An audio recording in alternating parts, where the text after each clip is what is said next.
back, and it's a big one. It's a doozy. Hold on to your hats, because it's a doozy. Hold on to your hats. It's a real doozy. Is that what she said? I think it's something like that, yeah. Hang on, I'm just going to... Oh. Just going to turn this down a bit. Sure.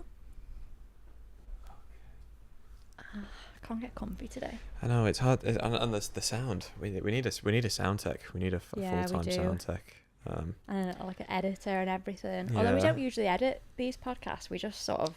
There's some loose editing. Loose editing. I guess all I would say for this one is it seems like the mics are very receptive today. Okay. So maybe if keep it chill. Just keep it chill. Sounds good. Sounds good. Yeah, it's a big one. We're in for a big shock. No, we're being over dramatic. Yeah. But we thought, what's something that we think about? I mean, what's something Mike thinks about a lot? No. Rude. It's but yeah, we thought we'd do today's episode all about, sex, positive sexual health. Yeah. Maybe a little bit about intimacy. What's the difference between sex and intimacy? Yeah. Relationships. Yeah. Intimacy in a long-term relationship. Obviously, that's all we've ever known. So that's all we can really comment on. Maybe some of the things that you can look out for as well, like some of the traps of intimacy in the sense that there is such a thing, especially nowadays with porn being so accessible and we live in that age where it's sort of like with kinks and things it's almost like anything. Not anything goes, but there's a lot of extremes out there. It's like the double-sided coin, isn't it? Of everyone is so open and like freedom of expression, like positive, sex, post-wave, third-wave feminism and things like this. Everyone's sex positive and all that sort of stuff. And like, even though obviously there's so much of that that's great. You do think on the other side, and it's like, well, I don't know. I just think sometimes it's like people are really quick to be like, oh, like, yeah, I'm really open, and then it's like, well, you're leaving yourself open vulnerabilities, and maybe like, is there healthy boundaries there? Do you have? You're so right. You know what I mean? Like, I guess it can be said for anything. Like, anything can be healthy and positive and explored in a good way. But then there has to be some boundaries. Yeah. And I think that on either end of the spectrum there's problems. So I think like if you're on one end of the spectrum and you're very open and you're very maybe you're hypersexual and maybe there's a lot of maybe you feel like that's empowering to a sense, but really it actually might be a bit damaging if you're putting yourself out there a lot and you're seeking sex for maybe the wrong reasons and you're masquerading it under this thing of, oh no, it's positive, it's great, like I'm very open about it. There's that end of the extreme, and then there's the other end of the extreme of the people that maybe who have been in longer term relationships and maybe it's like sex really goes on the back and intimacy really goes on the back burner, or just if you feel so oppressed, like you feel like it's such a taboo that you don't talk about it with your friends, you definitely don't talk about it with your family, you don't talk about it to anyone, and then you end up like kind of not knowing how to express yourself, or not knowing what you like, or not knowing what you want in a partner, or not feeling comfortable exploring your body and exploring. And both, that's what I mean, you're so right. Like either way, it can be like really bad because you just think like, I don't know, there has to be a healthy balance and so I guess that's what we're talking about today. That's what we're talking about today. And also maybe it's important to just have like put a little disclaimer on as like this isn't going to be like a big expose into our personal sex life. No, absolutely not. I mean, I don't mind talking about certain elements if it's going to be helpful. Yeah, and certain experiences that I think people will find helpful. It's like what we just said about like it's being an open book, but also like we'll have your own boundaries, have things that you wouldn't share in public, and things that you wouldn't say to certain people. That's right. There is a certain, I feel like we fall on that part of the spectrum where it's like there's a very sacred thing to intimacy between us, and especially when you go into sexual intimacy.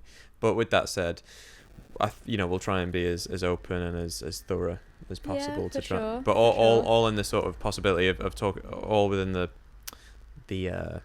hope that it's like, well, we want to try and give people an insight of some things that have worked well for us, some things that don't, that have been red flags in the past that are like, hang on, we need to address that and move forward. Yeah, and just like hearing people's experience, that if you genuinely think that you have a positive relationship with sex, it's the more of that the better, really, rather than kind of not sharing your perspective on things, and then if everyone did that, you run the risk of like, well, there's nothing out there to even think about and stuff like that. So and both ends can be damaging, can't they? So we'll try and... But this isn't gonna be like us just delving into like just our sex life or anything. It's not really about that. I wouldn't, if you were coming thinking, oh, get in, like, or if you're like just being nosy and stuff, then you might find it not as interesting as you might have thought. But hopefully you might. But if you do stick around and listen, there might be certain things there that we might talk about, and you might think, oh, actually that sounds like me, and maybe there's some stuff there that I need to work on, or maybe you'll be like, oh, actually that sounds like it's normal, it's healthy. It's like, again, we're not experts, but we're experts in our relationship, right? Exactly. So and a lot of we've had a lot of experience with each other, and it'd be good to share that. Yeah, and we also got a few anonymous questions as well on our Instagram. You dirty devils. Yeah, lots of questions there. Some very interesting. Yeah, it's weird, like doing it anonymously, because obviously anonymity gives people this chance to say like maybe what they want to say or what they want to ask without the fear of like, well, they're gonna think that they're gonna know that I said this. And when you remove that, it's like suddenly people feel like they can just ask random very very unusual things. But we'll do our best to answer as many as we can. Yeah, and we'll try and we'll I mean, do you want to start with that, or do you want to start maybe leave that to the end? Let's leave that till the end, because people will be interested now. So they'll stay and right. listen. Okay, yeah, okay. Always the marketing. Always thinking of what is going to keep people here. No, it was your idea to do this whole sex thing. Was it? Yeah, you were like, oh, let's dive into sex. Maybe because we'd had sex that day. Maggie, there's no need for this. And that was what I was like. We were like, oh, what should we do the potty on? And I was like, what was the first thing that came to my mind? Oh, so but I think that in itself is a very healthy thing. I think that so too, the idea that it's like, we can talk about sex openly, that we also look at it as a very positive, very very fun, very, it's don't not take it so take it seriously. Well, no, this is where you get into the spectrum, it's isn't a spectrum it? Thing, like take it seriously, because this is your it's a lot to do with your mental health, your sense of self-esteem, the connections that you have with your people, partner. It's validation, and also like, I mean, you have to actually think, well, your sexual health your life can depend on it. I mean, you have to take these things seriously. 100%. Of like, are you getting tested for things? Are you being safe? Are you using protection? Like, there's a whole other thing of, contraception and like all of that jazz. And we can talk about that. We can go over that. Yeah. But also, in a with a small s, don't take it. Take it too seriously. Well, okay. So let's start there then. Let's start. Maybe if we look at this as like, we've been together for 10 years. So is there? So when someone throws the question out to you about intimacy, about sex, about things like that, is there any moments that pop up that you're like, oh, that's a breakthrough that maybe we've had or you've had that was a positive one, or it was something that you were like, oh, actually, like, I'm looking at that and that's actually not that good, and we need to talk about that. We need to maybe move, negotiate that territory a bit. I mean, there's so much really to go into there. Like 10 years is a long time of so many things, but in general, I think the first thing that comes to mind for me is that I just feel extremely lucky in the sense that I think you and me are both in a very rare percentile of people that have had, like, we've had this opportunity of meeting, having a very natural instant like connection with each other, and then just having this journey, both of us together, always on the same page about what is feeling right, what's when we're ready for certain things and stuff. And yeah, just of how, like, I just think that's really rare and lucky. You hear so many people, especially women, I think, that maybe talk about maybe their first time having sex and how it was just awful. And you hear about men, both men and women, men in a sense of being pressured to have sex and lose your virginity. I'm sure women have that pressure as well. Women definitely have it in a way, but also it's like, if you're a woman, it's almost like you've got something there to like, oh, like, you don't want to give it up, because it's like it's meant to be all precious and like special and all things like that. Whereas I feel like for men, in my opinion, it's like, oh, you just sort of, you have to get it over with, otherwise like you're not a man. It's definitely different. I mean, things like that. Yeah, it's definitely more of a thing of like, if you're a guy, you know, it's the whole player slash you know, hoe, for lack of a better word. Yeah, you know, it's like exactly, you're a player, you're a dog, you're a hoe, you're a slag. Oh yeah, all exactly. these it's a horrible it's a horrible thing. They don't culture, yeah, they don't add up. So I don't know, that's for me. I think I just feel lucky that we've always had a very like safe and just open like dialogue. Obviously we were teenagers when we met, so you know, 17 when we met, 17. So you know, you're super young and like inexperienced in every way, but it's like but we were lucky in the sense that we were inexperienced together. We were sort of starting off at the same place. Exactly. So we both sort of had that opportunity to explore that together with no sense of like and just that we had solid communication, and there was no games, there was no pressure, there was no like...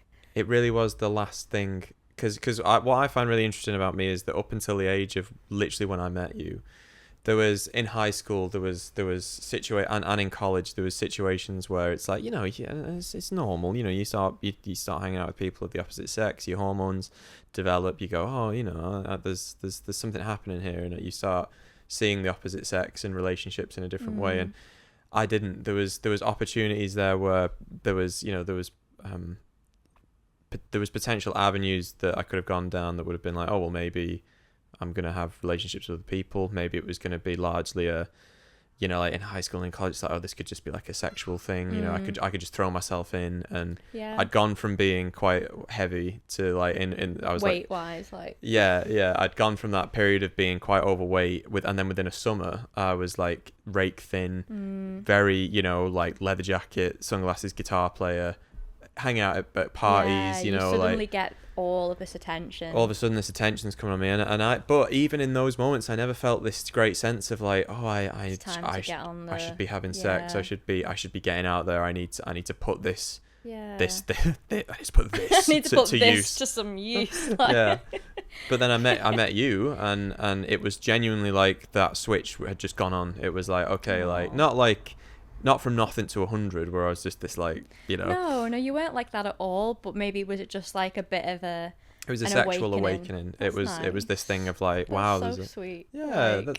that's true though. I honestly felt like, and you know why I think it was, and I think this is the most important thing.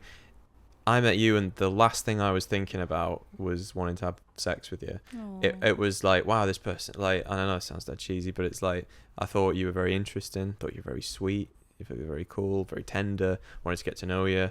It was, whenever we hung out, we had so much fun. It was like, this is just great, we're making each other laugh. Yeah. The sex thing was like, I just genuinely it wasn't anything that ever cropped up. I wasn't thinking like, well, we're hanging out, is this going to lead somewhere? When are we going to have sex? Should I be like learning how to like, you know, like, oh, how do I touch this person? And like, how do I go from point to point?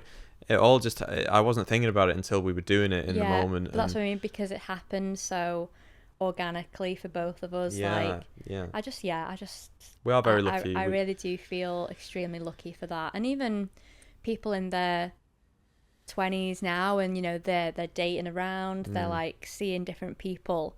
I have like, I don't have loads of friends, but some friends I do have are single, that are like seeing different people, and you know, they might sleep with a few different people, And sometimes some of the stories, I'm just like, God, like, I don't know how I would have ever coped in this, like, culture of like dating and sleeping with people after like a few days or on the same night and things like that. And I'm not judging it, like, this is in no way me saying like, oh my God, I would never do that. But it's a thing of like, because that's so far from the experience that I've had, I understand. I'm always like, you know, if someone's like, oh my God, like, and we were gonna have sex and then he did this, I'd be like, oh my God, like, that would be so crazy to me to the point where I'd be like, no way, like. Well, it's really hard, isn't it? I do feel lucky though, because of our relationship. I think we both have really good communication skills, and we do. You know, we have boundaries with each other. We'll say it how it is. Like, there's no like it's expectation. Very open. It's very open. But it took, you know, we didn't arrive at that place. No. There was a lot of, you know, when you're 17. And you always call it like the honeymoon thing, don't you? I think everyone calls it that. Yeah, I think when you first... Well, the idea is obviously before couples would have sex before marriage, the idea of this honeymoon, it's like, right, you've got married now, you can actually have sex. So you have the honeymoon phase of like, you have loads of sex because you've been waiting this long and stuff. I get it. But we probably... I mean, we were together for a couple of months before we were sexually intimate. We were just hanging out. We were just you know, just being present with each other. Yeah.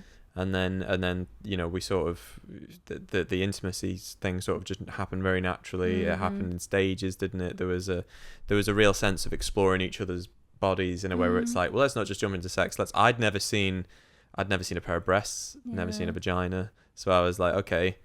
And you know, it was like, should we just like, you know, should we just be with each other and just look and just be like, what's that like? Like, of rushing or anything, and you know, to the point where it's like you're in a situation. It's like, okay, like I used to think that the vagina was like, you know, where your belly button is. Yeah, I remember you telling me this. I thought the vagina was like just below your belly button, because I guess for guys, like, their penis is like. It's you know, if you carry on going like down, on the front of the body. It's on the front of the. Yeah. It's not like down. That's what I mean. The vagina isn't on the front of the body, really, is it? It's like. And I was thinking, like, how do you do it? How do you do all this stuff? Like, I don't know. How did you do that magic you did? Friends call me Nova. And so that was great, because it was all the beauty of that was, it's like being able to say to someone, like, I feel like for what maybe people might make the mistake of like, oh, I'm Casanova, I know exactly what I'm doing, I know how to make you tick, and women might feel that way as well. It's like, I know how to seduce you, I can do all these things. And for us, me especially, I was like, don't know what that world looks like. So I could just be honest and be like, hey, like, you know, maybe we should just, you know, like. Can I see what you look like naked before there's any sense of, because I have no idea what I'm looking at. Yeah. And it was kind of vice versa as well. Yeah, you know? That's what I mean. It wasn't, we got to know each other like really well, just as like, you know, on a romantic level. And then we got to know each other's bodies really well before there was any sense of sex.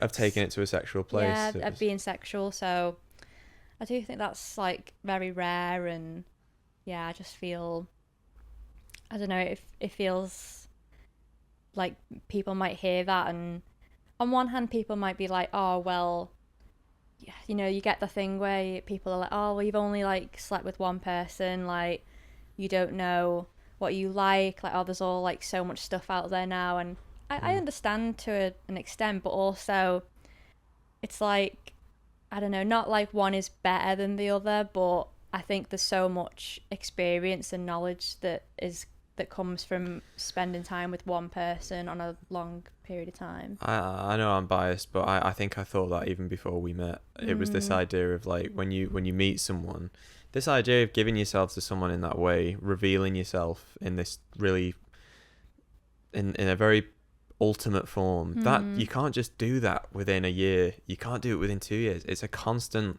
you're constantly sort of revealing yourself to one another, and giving yourself to one another, to the point where after 10 years it's like, I don't see how anyone could make the argument that just because we've been together for 10 years that we lack some sort of experience because we've insight into sex, because we've not had maybe multiple partners, superficial experiences with other people. So true.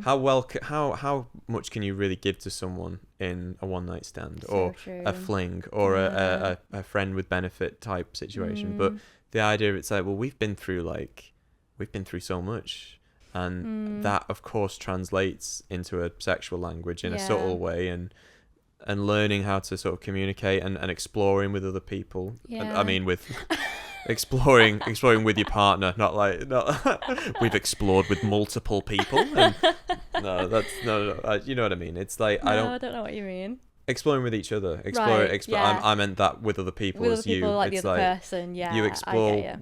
It's like you get that opportunity to be like, well, hey, do you want to explore this? Do you want to explore that? Yeah. In terms of intimacy and a sexual language, where you can say, well, yeah, let's try that. Let's give that a go. Let's see what that feels like, and use that as a springboard. Whereas I don't think that you can have that depth with with maybe shorter term relationships. And you might say, well, you can, because you can meet people that are also like that, but then it's like, are you pursuing the right thing there? Are you pursuing the experience, or are you pursuing this idea of, I want to love someone, care for them, nurture them? Or sometimes, are you pursuing, like me and Liv the other day watched Don John, and like the guy in that is like, he's addicted to porn, and he has sex with women. He's a good looking guy. I mean, it's Joseph Gordon-Levitt.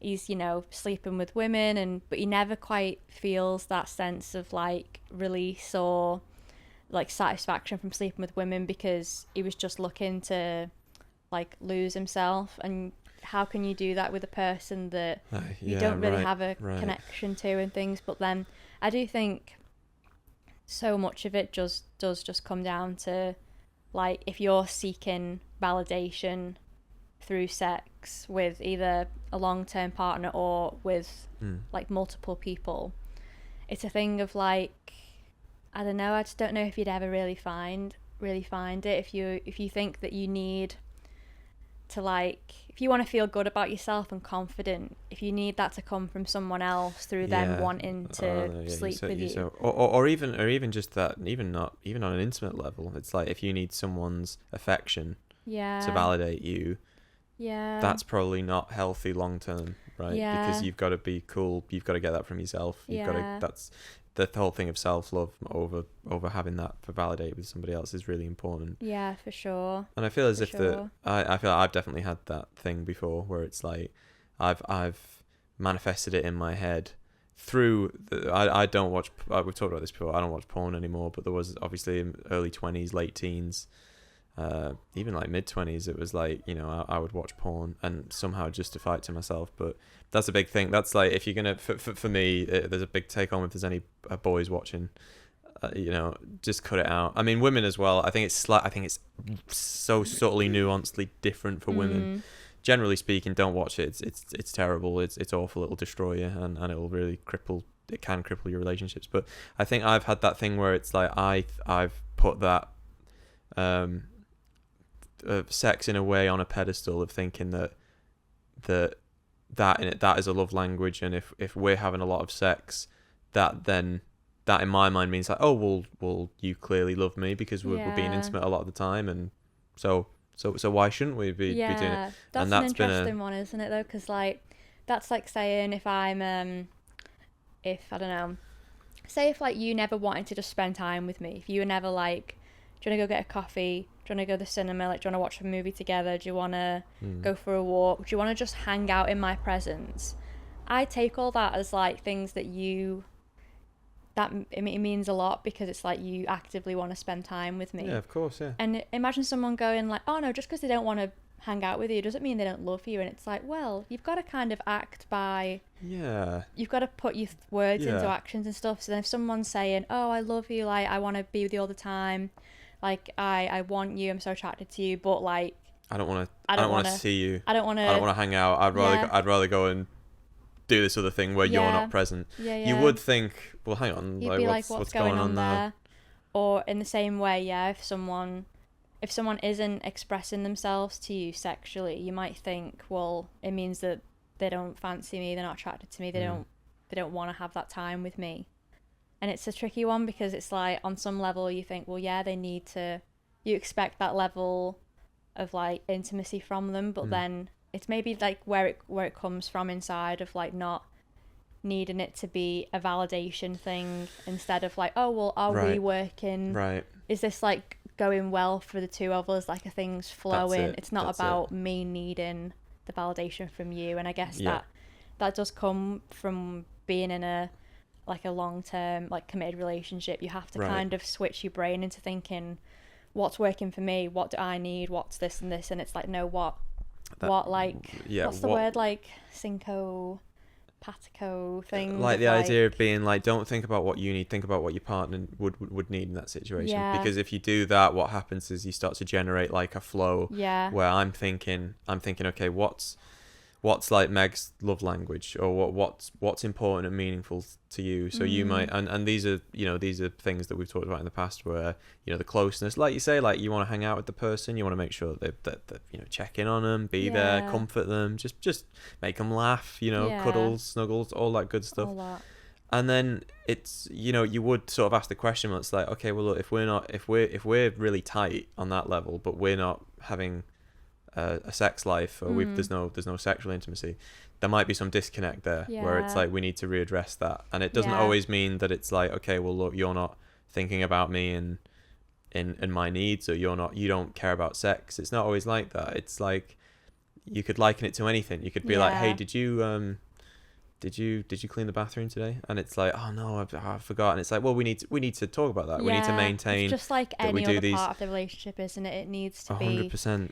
You need to just be really open and communicative of your needs, but also like, how can we like express ourselves in that way that like works for us both and stuff. Again, I think that's super rare. I mean, it's hard to imagine, but it's rare for us, isn't it? Because we're we only see it through we see our relationship through our eyes. We're not like relationships counselors, so we don't see a lot of other people's experiences. No. But with that said, with perhaps some of the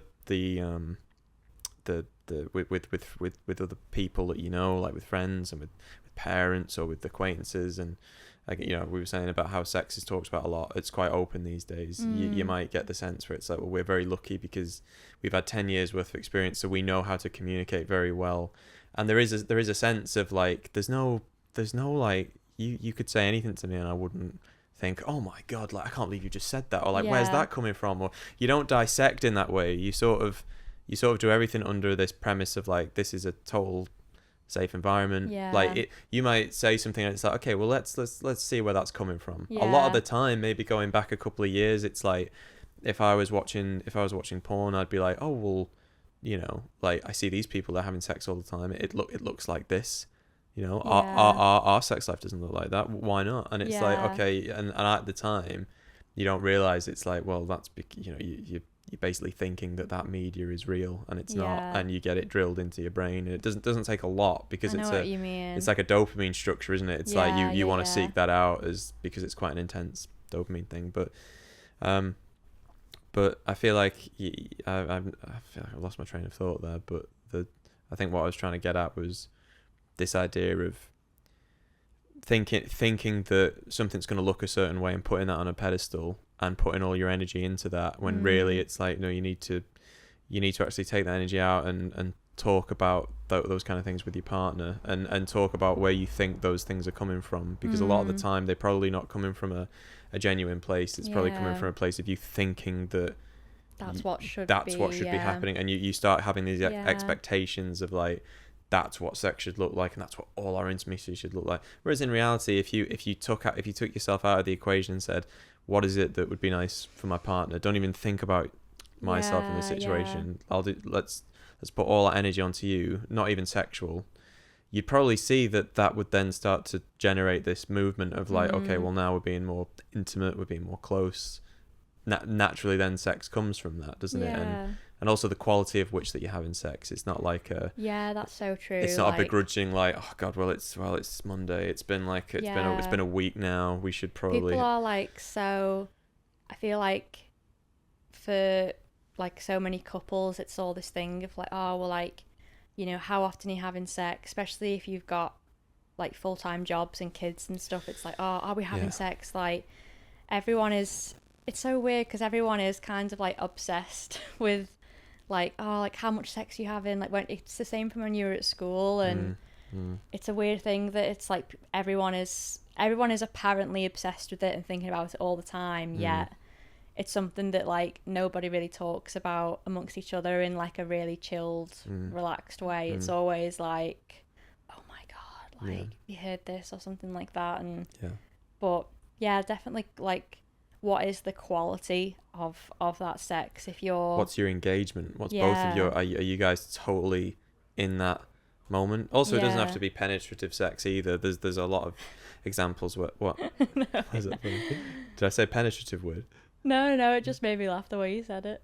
Yeah. Oh, because was it kind of because it was like off topic? It was kind of like only in her vagina thing. Also, you know, you don't have to have a big willy. And it's like, it's no, but I just meant like, you know, that was again, it's something that you might put on a pedestal. It's like you definitely. want willy size. It's crazy. I was thinking the other day that was saying that women's vaginas are only like 3 centimeters deep or something like that, and it's like, do they not expand though when you but I'm sure it was like the point they were making was whatever the thing was with like men being like saying like, oh, like, or maybe 3 inches, sorry, not 3 centimeters, that's nothing. I think you mean inches. Definitely mean inches. That's like 3 centimeters is like that, but I know specifically what 3 centimeters looks like, by the way. But no, like, it's like, why are men so caught up in like the size of their penis? It's you know, I kind of get it in the sense where it's like, I do get it. I totally get it. This idea of it being like, oh look guys, like, you know, it's like, yeah, look, and end of the day, if you're in a relationship with someone, they love you, they don't really care about your penis size. And again, that goes down to like, if you're having, you know, more casual sex, then you're going to put that more on a pedestal because you know, I've got a big willy. It's like, oh yeah, I carry that around with me all day. You know, like a shotgun. Whereas like the idea of it being like, when you, it's got nothing to do with that. It's about the, you know, it's about making your partner feel like close and that you can like, you love every part of their body regardless of how it looks. And like sharing something of yourself, just in the same way that like you share like, you know, like you like the same music, or you something funny happened to you today and you want to share it. It's like being able to have something that is like so valuable to share because it's such a big part of you. And I do think it is a very sacred thing, like when it gets to that level of like that communication and, you know, letting yourself explore and that thing of like, you know, you trust me and I trust you with our bodies. I know that it's like, I'm not you know, we're not going to hurt each other. There's going to be a respect there. Very respectful both ways. It's also going to be a thing where it's like, when we're being intimate, it's like, I need to prioritize that you're feeling good, and you'd probably say the same about me. It's not a selfish thing where it's like, oh great, get to have sex, awesome, great, this is just for me, you know, like what can I get out of this sort of thing. 100%. It becomes a thing of, again, it's the flipping thing. It's like, how can I make you comfortable, how can I make you prioritize you, basically. And it kind of, I feel as if that gets reciprocated. It's that thing, the more attention you put on you, it's like, I want to return that, and vice versa, which is very sweet. But maybe that's something to think about, you know. That's something that, you know, for people, it's like this idea of like, do you do that, or are you looking at sex through this lens of, I really want to have sex, I love sex, I want to what's that phrase, have my end away. I would just have my end away, and like, I don't really care about if they're enjoying it. It's just you know, sex is great for me, she doesn't really like it, I don't really care, she needs to do that to meet my expectations. As long as she does it, like, we're cool. And it's like, that's not or in the same way of like, again, like, you know, if you're a woman and you've got a partner, and it's like, you feel like, well, they expect this of you, you've got to perform in a certain way, you've got to like live up to these like standards and stuff. It's kind of like, well, you know, is there any thought there about you and your needs or your pleasure? And it is such an interesting thing. Same as that like statistic of like women in like heterosexual couples will like orgasm like, what, it was something crazy, like 10% of the time. It's crazy. If you're in like a lesbian couple, it was like 89 or something percent.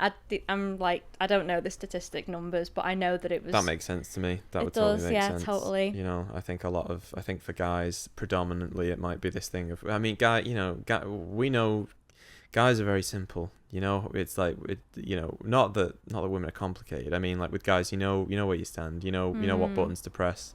You know how it's going to work. It's going to be it's pretty easy. I think. Yeah. I think for women, I think that it's much more to do with. Well, I think women think more about sex. I think it's not just like a. It's not like it's not a circuitry thing. It's like with women, it's like it's not just about the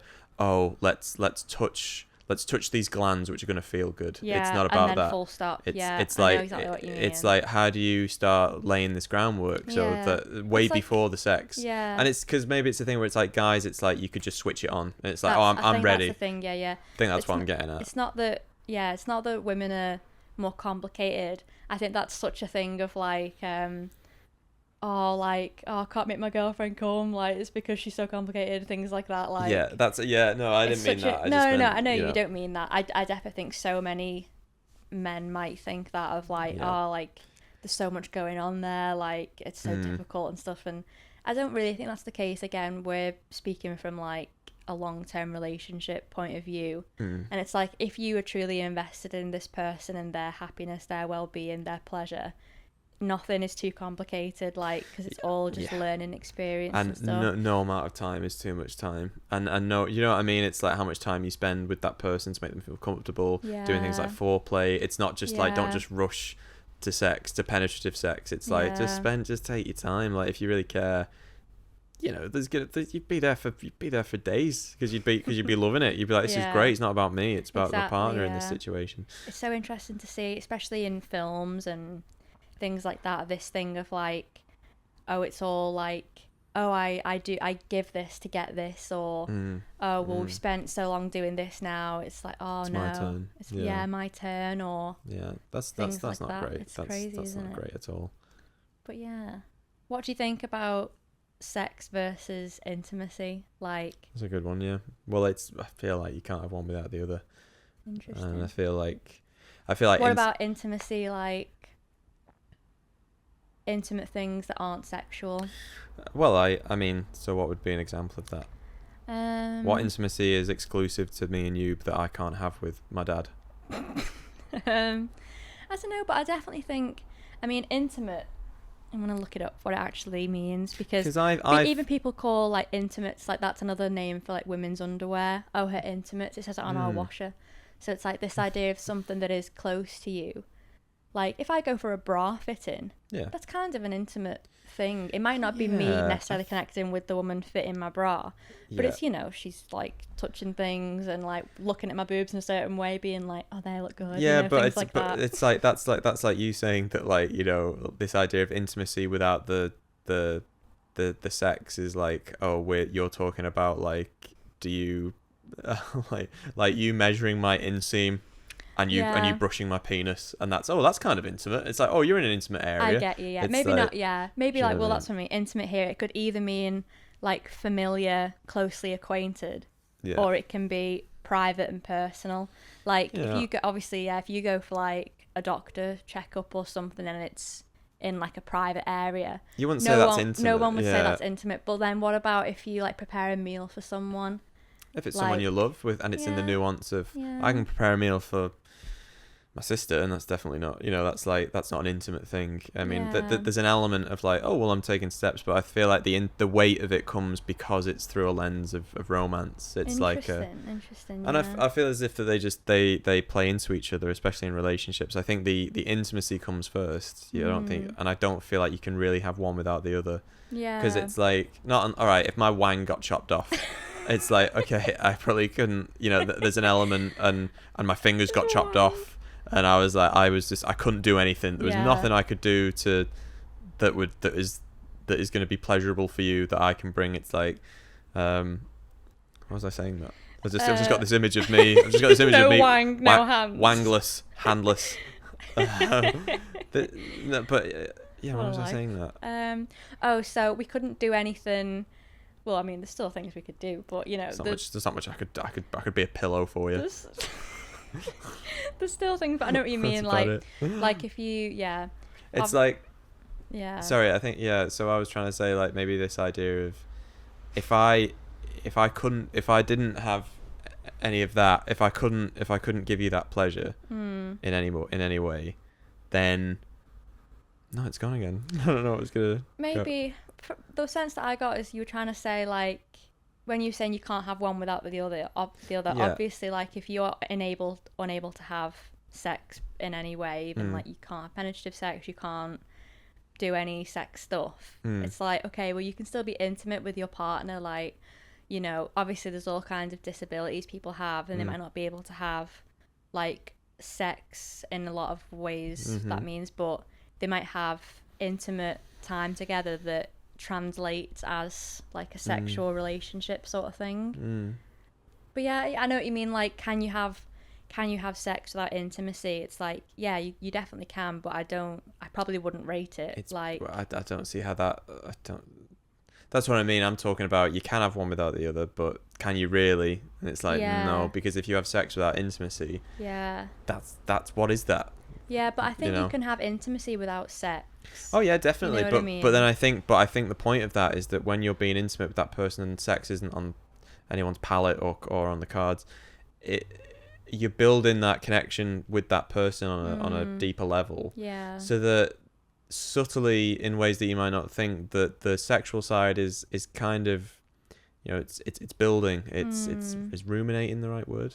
Not really. It's building in subtle ways, I think. And then I think when you have lots of intimate time with that person, it does usually translate. And then to the point where then you get to the sex part and it's like, wow, like it's like all that time that we spent with each other and all that effort we put into each other that's not to be with the sex. This just feels like an extension of that. I understand. Feels like it's like a roller coaster. It's like, we've spent all this time getting up to this point that you didn't really notice because, you know, it's quite small thing. And then you get to the top and it's like, oh my God, this is amazing. Like, and maybe it's that thing of like, you know, the amount of work that you put in, you know, the amount of work that you put in is what you'll get out in that in both intimacy and sex. I feel like if you just like don't really care and it's like, well, you know, let's just roll over and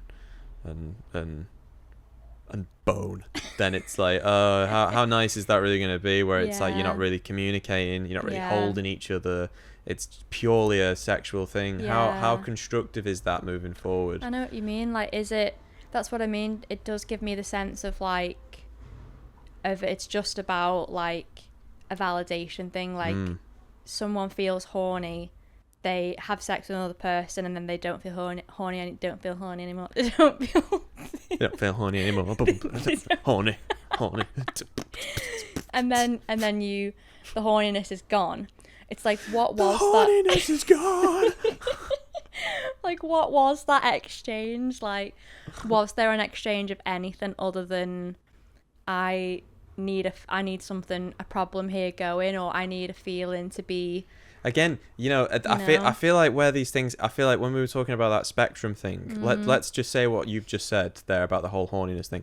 If you're on the opposite, if you're on one side of the spectrum where it's like, you know, you're having lots of casual sex, it's all to do with, you know, you just want to get off. It's like, oh yeah, you're putting sex on a massive pedestal. You're going to seek sex, you're going to have sex, you're probably going to orgasm quickly. Yeah. Guys, I'm talking specifically more about guys, and I think that guys are more like that. Guys are more primitive. It's like, guys, generally speaking, it's like, oh, hunt, sex, orgasm, done it. Yeah. Whereas for women, I think it's slightly different. Broadly speaking, you know, you can have women that are like that as well. Totally, you know? Yeah, totally. But then, so it's like then you have the orgasm, massive spike in Speak Retail Park, massive spike in dopamine, then that goes down and it drops. Then there's a massive drop in your baseline of dopamine. So then you want to seek that orgasm again. So then you go out and then this time it's like, oh, maybe you did. It's not enough. Maybe you need two people. Maybe you need to do something. Hey, like let's do something that's a bit risky. I don't know. I don't know what that world looks like. But either way, the fact that you're spiking and then dropping your dopamine baseline like this is not healthy. But then if you apply that then to this idea of like maybe you've been in this relationship with someone for a long time, it's, you know, you're kind of comfortable with each other, whatever it is, and it's like, hey, you know, do you want to, you know, just have like a little quickie, just have like a little romp in the sack, you know, but, you know, some afternoon delight. You might be like, oh, well, oh, okay, I could go for that. That's palatable, because it's like you've put so much time and effort in with that person. You know what that's gonna look like. It's like, well, look, I'm here for you. I know you've got needs. You can't always afford it to be this. Let's get into bed. Let's light the candles. You can't always get to that level. And sometimes, you shouldn't be just seeking that quick, I need an orgasm, let's get that over with. But there'll be times where you where it's fun, and it's like, okay, let's play into this a little bit. We can have a bit of fun. It's, definitely. Because we put that time in. That built up, that's exactly. So it's funny. It feels like, depending on which end of the spectrum you're on, these circumstances and situations can mean different things based on where you're at, maybe, on that spectrum. Yeah, interesting. Yeah, that is interesting. Yeah, that is really funny, isn't it? Yeah. What do you think of big willies? Waste.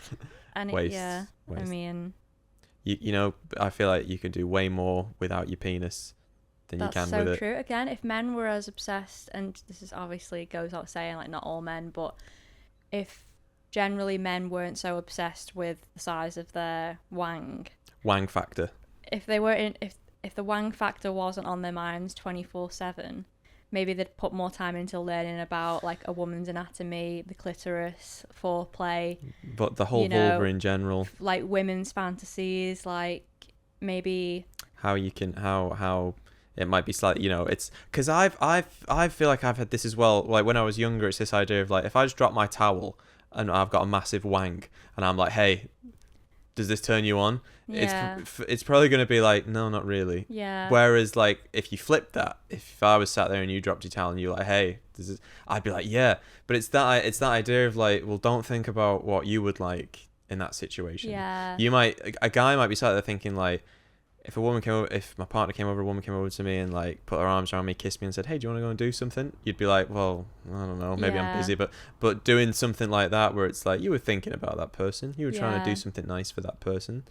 Little things like that are the things that really they build up, and they really cash themselves in an intimate way. Yeah, definitely. So no on the big wangs then.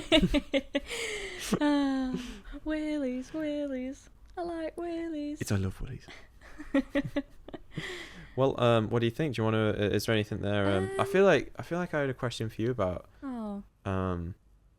Oh yeah, it was about masturbation. What do you think about masturbation? Interesting one. I think it's totally normal. I think it's, again, healthy in a sense of, like, as long as your relationship with it and with yourself is healthy. Okay, that's interesting. Interesting. I think it's obviously nuanced. I think if you're, like, again, like, it's like anything though, like, if you're masturbating, like, multiple times a day to porn, I'd be like, nah, that's probably not good. Well, what if someone sat there masturbating not to porn, but they're masturbating a lot? They're masturbating every day. Again, it's not really for me to say that's bad or not. And, if they've just got a very big sexual appetite and they're masturbating a lot and they're not using porn, I don't feel like I'd say, that's not good. I don't think so. I'd be like, you've got a lot of time on your hands. You've got a lot of wang on your hands. But apart from that, we need to get that made into a t-shirt. Got a lot of wang on your hands. But then keep growing above it. Yeah. Coming soon. I love that. But yeah, I think so many things, I don't think it's as simple as saying black and white masturbation, anything like that is good or bad. It's not. I think it just has to be about your relationship to it. What are you gaining from it? What's the validation there? Is it's like when people say they masturbate and then they feel horrible. I'm like, oh no, that's not good. Why do you feel so ashamed, or that's not why great. do you feel like what you've just done is wrong? And it's like, it's so conflicting, isn't it, as well, because they also have I remember reading, it was all about men's prostate health, and they say that if you ejaculate, I can't remember what the figure was, but it was something relatively high. It was twice a day or once a day? Oh God, no? Twice a day. Oh my God, how have you got the time? I don't know. I think it was like between maybe let's say 3 and 5 times a week. Right. If you ejaculate through it, your chance of prostate cancer goes down. I can't. Let me just Google that. Google it. How many times? That's what I mean. Like, people say, oh, masturbation, obviously orgasm, orgasming is like, you know, it releases serotonin, endorphins, all that, and it's like, oh well, that's great, like it's kind of a natural high, like why wouldn't anyone encourage that and say that's positive and stuff, in the same way that exercise gives you endorphins and stuff. And it's like, yeah, that's great, but I guess like if you feel, it's so tough, like if you're like, oh no, like, you know, I'm just like wanking constantly because it's giving me this real high, and I'm always high, and then I'm down, and then I'm down, and then I'm like, oh, and then I'm wanking, and I'm high, and it makes me feel good, and I like feel feeling good, and good, it's like, you know. Again, if you take porno is obviously like the worst. If you take away porn from it and you're just thinking it's just purely from your own imagination and stuff, I have a lot less gripe with it, because it's like, you know, so we wrote a consensus that porn's always bad. Never engage with porn, because it's always I'm not agree. Into it. But it's so men who averaged 4.5 to 7 ejaculate. What's a half orgasm? I don't know. I could do the face, but I'd probably it's like a half. It's like a yeah. You know, 4.5 to 7 ejaculations a week were 36% less likely to be diagnosed with prostate cancer before the age of 70. So, interesting. But you'd read something like that and you'd be like, so I've got to ejaculate. If I ejaculate once a day, that's good. And I feel like I'm not sure, or even 4 times a week, that means like you'd have to be having sex 4.5 times a week. So, well, let's say 5. You have to be having sex every working day. You'd have to ejaculate every working day. You'd probably say, look, is that sustainable? I mean, even for like us in a 10-year relationship, it's like, could you to be having sex every day so that the male can ejaculate every day so that his prostate health is good. Is that sustainable? I'm not sure it is. So, but because if you're in a relationship, you could say, well, look, like, if you're really clicking, if you're really firing it on all cylinders, and you're putting in so much effort, and your love languages are there, and the intimacy's there, and you're having sex every day, that's awesome. What's not good? There's no problems with that. Yeah. That's great. And it's not just about the man, the woman's having it's a two-way thing. Yeah. There's orgasms on both sides, and that's great. But then it's like, if you say, well, look, I'm not in a relationship, I don't watch porn, but I masturbate 4 or 5 times a week, and you'd probably say, oh, that doesn't sound great. That sounds like you maybe need to put that energy into something else, right? Like, but if I can't imagine how many people would say, no, I really take my prostate health seriously, so that's why I ejaculate 4 times a week. You know what I mean? Like, if you're seeing it as like, oh, you've just got to get it done to look after yourself, it's like, oh no, don't like a workout. Get it done. Yeah. That's me. I wouldn't say that for a workout. They're like, don't punish yourself at the gym just because you think it means that it makes you healthy. Like, don't hate every second of it. Yeah. You know what I mean? But yeah, it's interesting. But yeah, if people are single and they're masturbating every day, I again, removing porn from it, I don't know. I think there's like probably other things to be like thinking about. I don't think that would be a problem. Yeah, that's a tricky one. But it's interesting. But because you and me, pretty much since before adulthood, we've only ever known each other. Like, we've never been like single. Do you know what I mean? Like, so it's like you've got to think about what perspective you're coming from. Like, but I think, I don't know. And with women as well. Like, I feel like it's different. Yeah. I feel like masturbation for women is different than men. I feel the idea of like women exploring their bodies more, because I feel like there's more to explore there with women. Self-love, self-pleasure, like there's so much shame attached to women and sex and pleasure and like, stigma and things like that. It's like, which is awful. And like, even being young and stuff, it's like all the lads would always be talking about like, oh, they're like wanking off together, like just being like, oh my god, like what, like. And in my personal experience, like in my female friend group, I don't think anyone ever uttered anything about masturbation, or not at least to me. Maybe there was more inner circles that I wasn't part of that were fingering themselves together, but they didn't invite me, so that's fine. But it wasn't talked about at all. So that's what I mean. Like, for women, I think, not that like there's more leeway. It's not about leeway, but no, in a sense, I do, because it's like you're exploring your bodies. It's like self-healing as well, though, of being comfortable and being. I also think exploring yourself, knowing what you want and what you like. you know, not that isn't important for men too, but for women and girls, it's like, power to you. It seems like though that it's going to come from a different place. I feel like men again, always generalizing. It's this idea of it's a primitive mindset. It's like we're men, you know, we seek the woman. You know, in heterosexual dynamic, you seek the woman, you seek the partner. You want there to be this intense sexual. Oh, you know, like like the man is the one doing the work. They're the ones that would be doing a lot of the thrusting, if you like, or you know, it's like missionaries. That when you think of sex, the missionary, that's the whole thing, isn't it? It's like, or it's always the man that is not always, but you know what I mean. It's like you'll see the man dominating. I feel like men would go into masturbation with that as the premise, with that as whereas with women, I feel like it would be different. It's like women would maybe not be masturbating from the same point of view that men are. So there's more of an element of, well, it's maybe more nuanced. You're exploring your own body. You're doing it from a different perspective where it's not like, oh, I'm masturbating thinking of like taking that dominance to a man and being like I'm in control of this situation. Maybe they are though, again, like maybe it does come from this thing of power. Like women generally like sexual knowledge, sexual awareness, like feeling confident in their bodies and like comfortable with their own pleasure and stuff. That's seen as like not a priority, like, sort of thing. So it's like, whereas for men, I think naturally just thinking that you have that power already understood in your biology, it's like, I do think it is a bit different. Yeah. But generally, I think it's totally normal and natural and healthy and interesting. But what about? But you know, you could say there about the whole, the constant spikes of dopamine. Yeah, well, that can't be a good thing. That's with anything in your life, though. Like, if you can't like self-regulate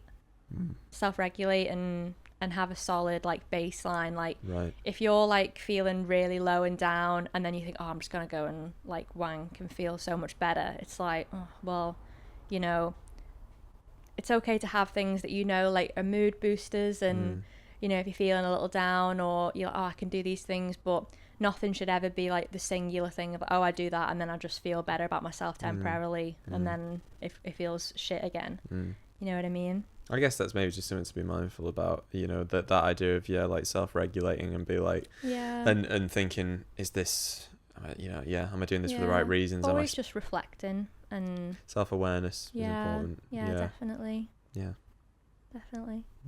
Do you want to look at a couple of questions? Should we? Okay. Let's see. I'll maybe leave some of them out. Yeah. What's I mean? We got so many. So we won't be answering all of your questions. Through just respect for each other, I think. Yeah, just generally, it's like, even, you know, we wanted to do an episode about sex and intimacy, but that wasn't. It's not like a thing of like, oh, well then, now it's like our personal sex life is like under the microscope. I don't really think that wouldn't really help anyone, because it's not. Well, it's the exchange of experiences, because a lot of our other podcasts we've talked about our own experiences, and that's useful. It's just within a comfortable boundary. There's certain things that it's like, I feel okay with sharing that. That's fine. But then, it's like the nitty gritty stuff. It's like there are certain things that just stay between us, and that's fine.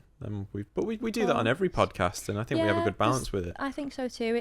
It's obviously good to share and to speak about personal experience, but then I think everyone and anyone should, and you know, think about things that are just personal to them, and you know, obviously if you can put something out there, and if people want to listen to it or don't like it, obviously they can take it elsewhere, sort of thing. But just generally having that sense of like, oh no, this is what I'm willing to share, but no, I'd like to keep that to myself. Yeah, of course. Totally but that's what I mean. It's like, you know. Someone said, "Tell me your penis length." Now I'm joking. That was me checking if the questions even worked. Let's see. So this wasn't necessarily a sex and relationship question, but someone asked us if we're engaged and mentioned that they've seen on videos that I've got a ring ring on. A bling, yeah. A bling bling, but we've never mentioned it or mentioned if we're ever getting married. And is that something that we see for ourselves in the future, or does it not really matter? That's a nice question. That's a lovely question. Thanks a lot for that question.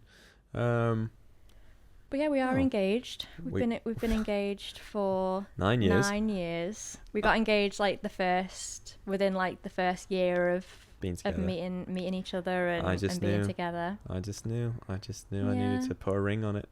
But it was different. I feel like when I asked you to marry me, we were so young. We were literally 18. And I also think there was an element of like, this is just it's more of a token of like that, you know, I feel very serious about us, and I want you to feel as if that I'm serious and that we're together, and that like I want us both to take that seriously. And I think you understood that as well. I don't think it was this thing of like, okay, a typical, I popped the question, the wedding plans were in the mix, we're already thinking of caterers. I don't think either of us were thinking about that in any way. No, and I think we go back and forth between this idea of marriage. We've got a lot of opinions about it. It's a tricky one. I think on like I feel like for a lot of it, we personally don't maybe buy into the whole marriage thing for what it typically stands for now. When people say, oh, typically traditionally, and it's like, oh well, you can do loads now and it's not traditional, and it's like, okay, but 100%, so then if you're going to go about it so untraditionally, like, what is the point in general, you know? Why do it? We might as well just do what we're doing. You're going to be a Christian, but you're not going to go to church or believe in God or do any of the Christian stuff, and it's like, oh, just don't say you're a Christian. Just don't say, for sure. Sure. But I do really love the idea of like, sometimes I'll tell people we're married because it feels like we are married, and it's been. And I know what you mean. Well, you call me wifey a lot, and I love that. Yeah, I like that. I love when that started as a joke, and now it's just, you'll say it all the time. It's a great universal term. You can say it when it's like, you say it playfully. Yeah. You can say it when you know, the wifey. What are you doing? You know, it's like you can use that term for a lot of different scenarios. But yeah, you don't call me hubby much. I don't say hubby much. Hubby in some way feels a little more cringy. I don't know. What do you call me? What are some pet names that you call me? I mean, we have loads of pet names for each other. Wang extraordinaire. The Wang man. The Wang doctor. Like the hangman. Wu-Tang Wang. But yeah, we don't have we don't have any plans to get married. I think if we were to get married, it'd be purely for tax reasons. No, I'm joking. Well, now that you've actually said it, we can never do that. I think there's the whole like big wedding, loads of people. Oh, it's all this, it's all that. It's not quite for us. We've thought many times about just going and doing the legal stuff. So it says that we're legally married, and then just having that for us. And just being nothing would really change for us though. I feel like we have been living as a married couple since we met. So that, and in that's so many ways. I feel like that's why I tell people we're married. I'll just be like, because that's what people would see. Because it's like it's like, oh, my girlfriend. I would like to call you my husband though. Yeah, officially. Officially, I would like to say, oh, this is my husband, without there being this thing of like, oh, when did you get married or blah blah blah, because boyfriend sounds like, I say boyfriend sometimes, but it sounds so silly in my own head. I get because we've been together for that amount of time. It feels very it feels like we're at that level of, it's the top level of, and I suppose for a lot of people that's what that it's like, this is my wife, my husband, my partner, my life partner. I like partner as well, but even just then I was phoning the car insurance people, and they were like, because I'm not the insurance policy holder, they were like, oh, can you just tell us your relationship to the policy holder? And I was like, oh yeah, like and then I proper stumbled. I was like, I'm his partner, and like it's kind of like you don't really know what to say to make it sound legit. You know what I mean? But yeah, I think we're always going back and forth on it, really. But I think like right now, if someone said it's all arranged, go down and do it, I'd be like, yeah, well, let's just go do it. Like we'll go do that straight away. But then I have got a dress as well. Yeah, I've had a dress for quite a while. Yeah, I've never seen it. That sounds like I'm pure, like I've been waiting to get married for so long, but I just I just remember a few years ago we were talking about it a bit more seriously, and I was like, I'm gonna go buy my dress. I got it in a charity shop, but it's lovely. That's nice. I think I do have a suit from a charity shop that I can throw on. And then. But yeah, we. Did you have any questions? Anything like that, or did Nothing, you have anything that? No, I just put because I put a one that was not. Yeah. What's the word? Someone asked us, how did we both feel the first time we slept together? Which is a good one, because I think. Yeah, that is an interesting one. That in itself is a kind of interesting thing that someone's like, why would you ask how we felt the first time? Because it kind of feels not that it's a bad question. I just mean it feels like it's perhaps that there's you could read into that as being like, well, how did you feel the first time? Yeah. Or like, should it ever be not a positive experience? Like idea of like, how did you feel the first time you drank Coca-Cola? Yeah. It's like, why did you have a bad experience? I feel like what was the first time it was like you listened to the Beatles? It's like, oh well. No, I know exactly what you mean. That's not to put that person under. I'm not trying to put them under scrutiny. Yeah, that's what I mean. It's with it being totally anonymous. It's just an interesting one of wondering where that question has come from. But God, I feel like we've already. Huh? Oh yeah, sorry. I was just thinking about the first time we. God, that night. We made love. But we've already gone into it a little bit. But our first time together. Was we were 17. We were 17, yeah. So, and like we said, we'd already been exploring together. We'd gotten to know each other really well, and everything just happened very naturally, and it felt like, for lack of a better word, just right, and it felt like the right thing to do in that on that night, and then. Well, actually, it was a morning. Oh my God! Yeah, it was a morning. Yeah. Well, we slept together of the night, but then we had sex in the morning. That's right. Do you know what I mean? Yeah. But we'd slept together. Had we slept together a couple of times? We'd slept together in the same bed a couple of times, and it had just been we'd just been hanging out. We'd fallen off to sleep. We'd be watching a movie. Which I also think is quite rare. Yeah. I don't think people wouldn't do that. They'd be like, oh no, I kind of want to tell the story of when it's nothing too crude. It's like it was the first night that we'd slept in the same bed together, and that was the first time I'd ever, it's like I'm sleeping with a girl. Me oh my too. God, like, yeah, and I was like, I couldn't help it, but I had an erection that was. It was there the minute. I feel so bad when you told me this many years later. It's so funny. It was so funny. The minute you got into that bed, it was there, and I was trying my hardest to not let you know. You concealed it very well, because I didn't know. Thank you very much. Thank you. I had to position my legs in a specific way. I was wearing jeans for a lot of the night because I was tight, skinny jeans from Primark. Cedarwood State. It was like I was like, oh my God, like I was in so much pain, and then. Halfway through the night, I woke up and I was like, I need to take these pants off. This is killing. Like, and then took the pants off, and still had to try and conceal it. And then the next day, I woke up the next day. And it was still there. It was still going. I was in a lot of pain. And then I remember, like, we both went down. Like, you went to use the bathroom, and I went to use the bathroom.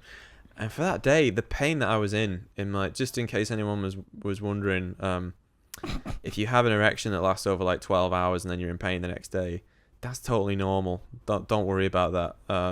That's a normal thing. But yeah, that was very funny for me, because I think I was like, okay, I think that was like a sign that was like, I think I'm ready. Like, maybe we should start talking about the whole sexual side of things, and because I just didn't want you to feel, it's like, how do you, it's like, oh, maybe in the night, it's like your legs move and brush past something, or your hands move and brush past something, and it's like, what was that? And it's like, well, yeah, what do you think it was? Yeah. But yeah, that was a funny experience. But yeah, it was great. Lovely. It was a lovely. It was lovely. No bad feelings, no worries, no expectations, or anything like that. And then I went to Morrison's and I met up with my dad and had a brekkie, and I kept thinking that my dad knew. I was like, well, if he listens to this, he will know. I don't think he listens, to be honest. I don't even think he knows, but he doesn't even know we had sex. Yeah. I haven't told him. I went straight to a band practice. You did. We went our separate ways. You went for you went to Morrison's. I went to a band practice. And it was I think as far as sexual experiences go, that's the best. There was we were talking a lot through it, weren't we? I remember saying a lot like, is this okay? Do you feel okay? And I feel like I still do that. I feel like we still both do that. We do. It's different. It's different, but just that thing of like always checking in, like why, why wouldn't you? Why wouldn't you want to be like, are you all right? Are you in pain? Is this pleasurable?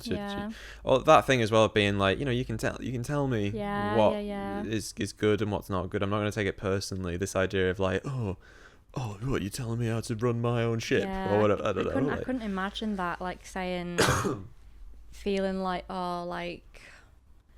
just in some way that it's always got to be like a performance, or it's got to be a certain way, and again, maybe it just comes down from if you have kind of low self-esteem, or you're quite vulnerable, and then someone says something like, oh no, like I don't quite like that, can we do this? I couldn't imagine being like taking it personally, but again, maybe that just comes from like emotional stability, like sure.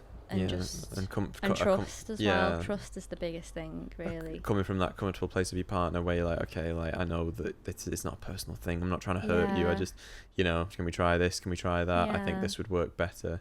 And then being like, just feeling like, it's like we're self-assured. I don't feel like your ego isn't that fragile. So you'd be like, what are you talking about? Like, like, oh, what is this? What is this? Is this what you like? But you're not telling me, and like.